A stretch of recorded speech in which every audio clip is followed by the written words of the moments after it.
Too many. For a while there, I was like, no more white girls. Tyler, what are you doing?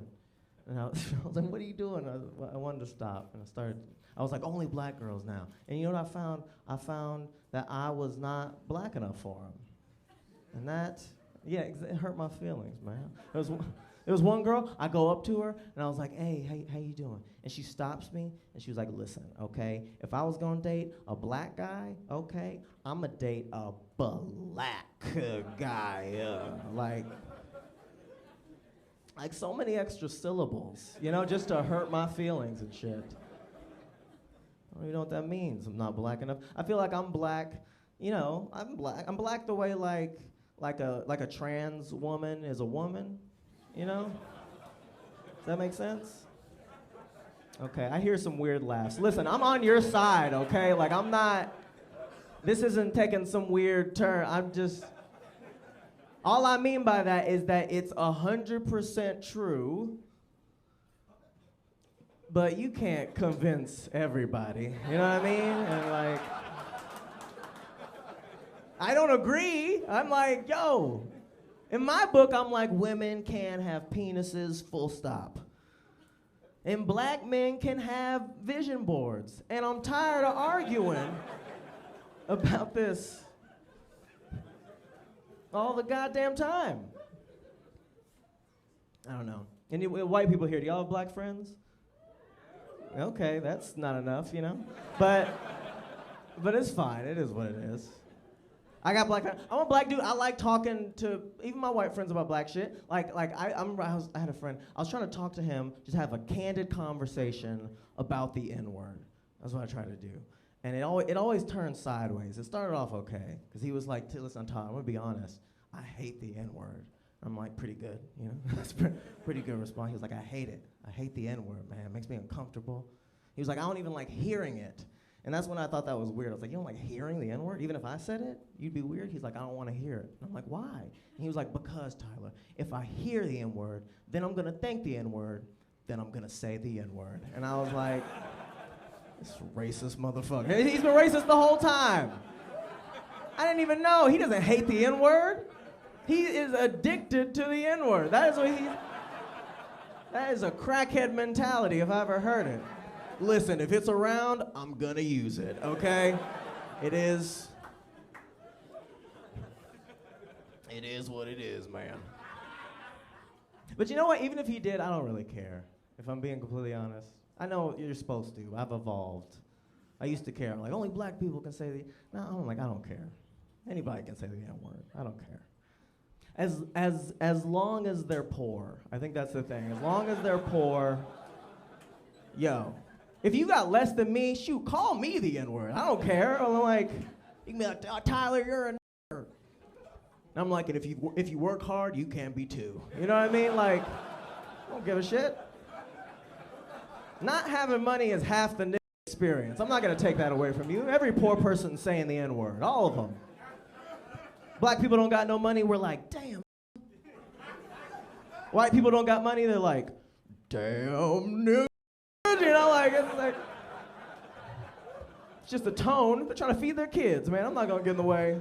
I'm not gonna get in the way of that. You kidding me? I saw a white dude say the N-word the other day, and it was totally fine. It was totally fine. I was at a bar, and saw a white dude smoking a cigarette, and I smoke from time to time. I wanted to bum a cigarette. I go up to him, and he turns around. First thing I notice, he is visibly poor, okay? He's visibly... I'm like, I'm sorry. I'm like, I just all immediately. And he's like, you want a cigarette? And I was like, actually, I just quit. Yuck. I'm like, I don't want any. So I see him, and he's talking to some other black dudes. And also, by the way, he's blind. That's also part of it. He was wearing sunglasses outside at night, and he had one of them sticks. He had a stick. And not like a red and white, like I'm blind walking. It was a fucking stick. Like he found it. And he was like, man, I hope I make it uptown. You know, like that's all he could do. And he was talking to the black dudes, and he was finishing the conversation, and he turns around and he goes, all right, I'll see you in hell. That's what he said. That's what he said. And no one cared. I didn't care. The black people who were talking to didn't care. We weren't offended that he said, I'll see you in hell. You know, because we all understood that he can't. You know, this motherfucker's blind as hell. He can't see shit. Can't see a goddamn. If he could see in hell, that would be a miracle. He would love that. He'd be like, oh my God, I can see you in hell. This is my heaven. You know, he would have a great time. If you're a white dude whose heaven is seeing in hell, you can say it, all right? You can go ahead and say it. It's fine. It's okay. I don't know. Is this y'all political people? Y'all like politics and shit? Y'all keep up with it pretty good? Are y'all aware and savvy? Yeah, I don't know. I do my best. It's not always great. I do my best. I keep up with like the high level stuff, like, you know, like when voting and shit happens, like the presidents and the senators. I know that shit, but like down ballot, I don't have a fucking clue. And I should pay attention more. You know, I just vote for the most ethnic name. That's generally what I do. I'm looking down, I'm like, I see Maria Consuela Santa Maria, I'm like, vote! Feel all confident. I Google her later, I'm like, she's in the coup. What? Like, gotta do my research, y'all, you know? But, you know, I'm a progressive dude, I like progressive stuff. I like weed. Okay. I like abortion. I heard the smallest like, woo. I don't know. I like them both. I don't know which one I like more, weed or abortion. I can't decide. One of them makes you calm and relaxed and cool, and one of them is marijuana. And I don't know which one to pick from. I haven't decided. Ultimately, I think that they should both be safe and legal and accessible and available for everyone who needs it. I do. Sure. Yeah. Also, I think they should both be offered in the same building. That's just me. But I think that they should both just a weed and abortion clinic. That's what I want. That's progress, you know?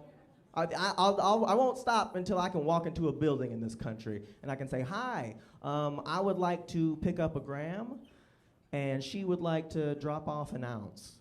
That's when I know. USA, USA. All right, I'm Tyler Groce.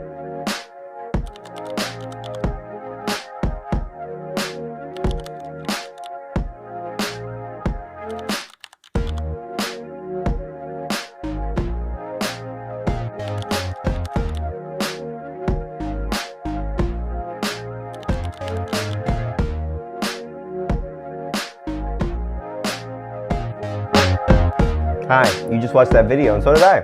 But it's like me from the future from that video. I'm that guy 3 years later. I just watched the same video you did and want to talk about it. Tell you where I was at that time and what the hell is going on. And just my thoughts on it. Because it's been 3 years. It's a long time. A lot of development. As a person, as a comic, I'm a new guy. And you're a new person probably watching, so welcome. Yeah, this is good, the bad, and the funny. Kind of telling you what else is going on in a comic's life besides the funny. The good, the bad, and the funny. Yeah, this was filmed, that set was August 9th, 2023. I was, how old was I? I guess 20, I mean, it was only 3 years ago, as if I'm so, probably 30? Just turned 30. Now I'm 33. Wiser, better. 3 years is a long time, turns out. And that set, even that set, go see if you can find some of my new stuff now. Because watching this set, it's just cute. Number one, I had been in New York at that time, maybe less than a year, and I can feel the Southern on me. That's what's so interesting about it. I can really feel like I'm slow. I'm taking my time. I'm much faster now. I'm much quicker to get to the point now, and that's always been a struggle of mine. I don't know if that's good or bad. I have no idea. Because I have so many influences of people that I love. I love Mike Birbiglia. I love that he takes his time and that he's thoughtful. I just watched Cat Williams. He's fucking great. He's just quick and he's going at it and everybody in between. I'm sure those aren't the two. There's no spectrum with them on both either end, but you get what I'm saying. Like, it's been a journey to figure out. Should I go faster? I think I decided to start going faster. And then recently, in the last few weeks, I'm like, I should slow it down. I should slow it down. I don't know the right answer. I remember watching this. Number one, so many of those jokes I loved watching again. So many of those jokes I don't do anymore. Not because they're not bad, because I put out a special not too long ago, so that felt like that's where they live, number one.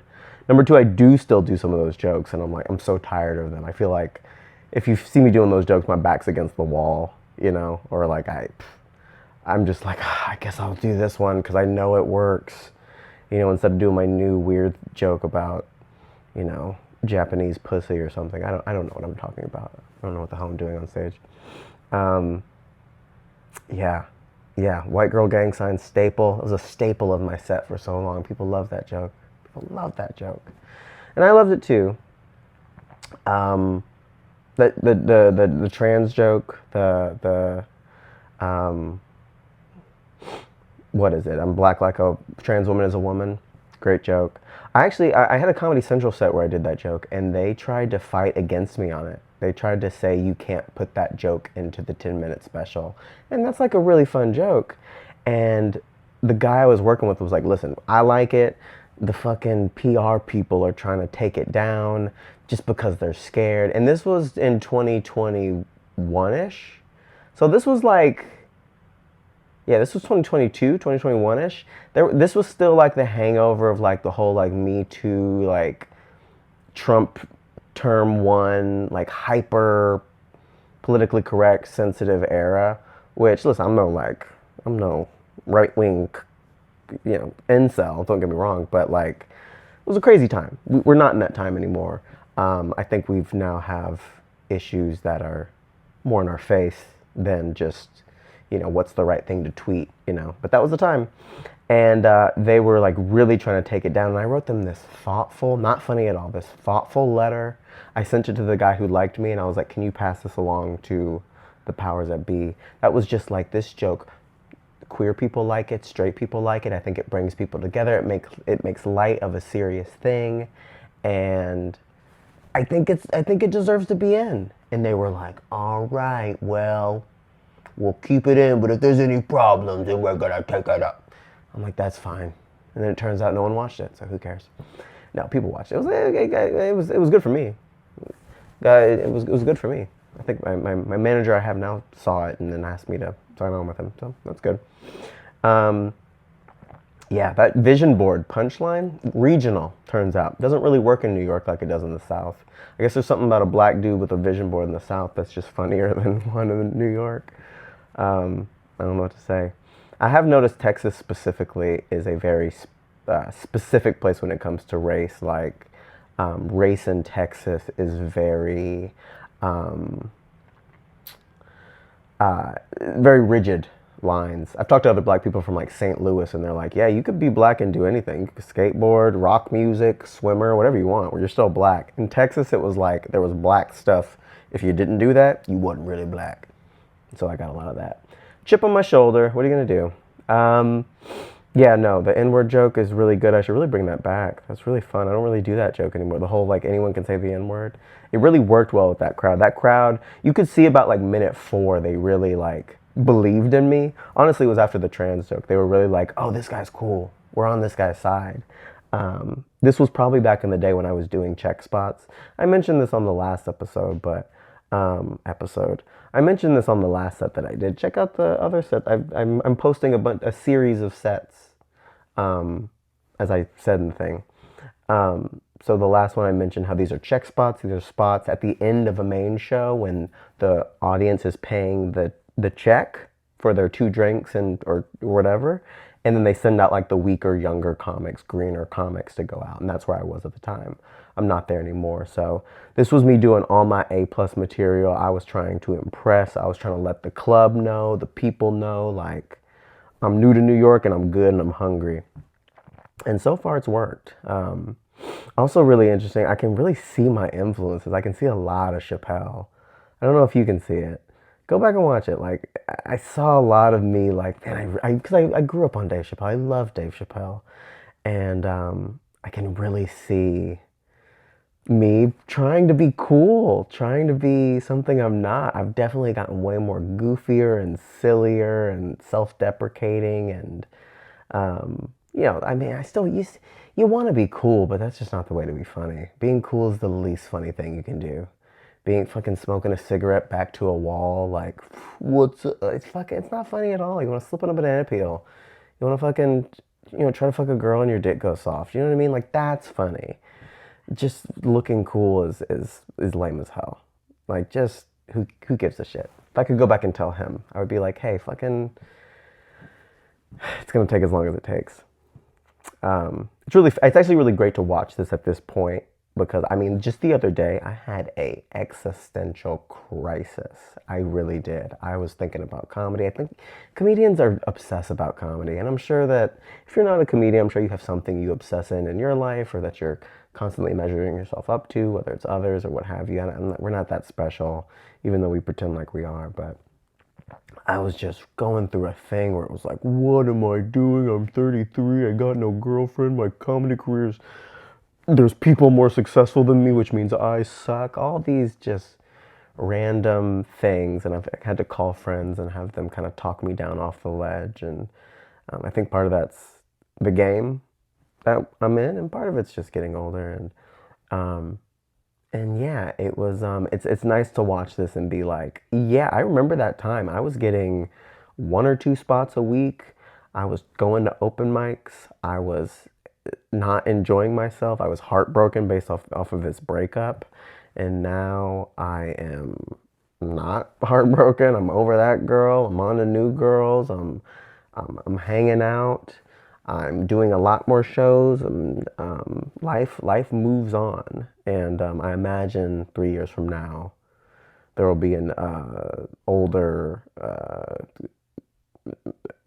uglier version of me looking back on this version, being like, "You were right. You'll be all right. You'll be okay." So that's my message to you. You'll probably be all right looking back. Thanks so much for watching. This is a Good, Bad, and the Funny.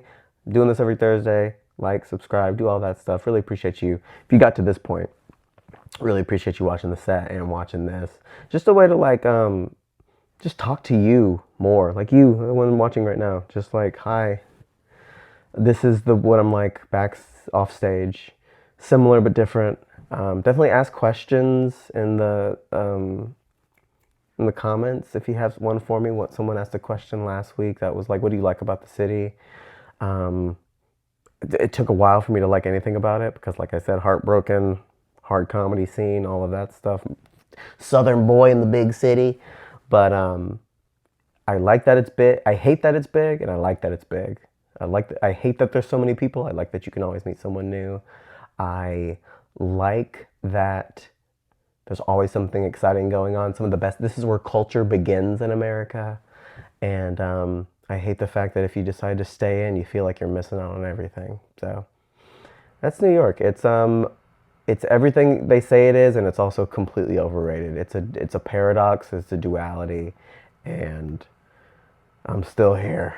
So I don't know when I'm leaving. I don't want to fucking die here, but it's not so bad. So ask questions. I'll talk to you. You can email me, tylerisgross@gmail.com. It's all my information's out there, so really appreciate you. Thanks, y'all.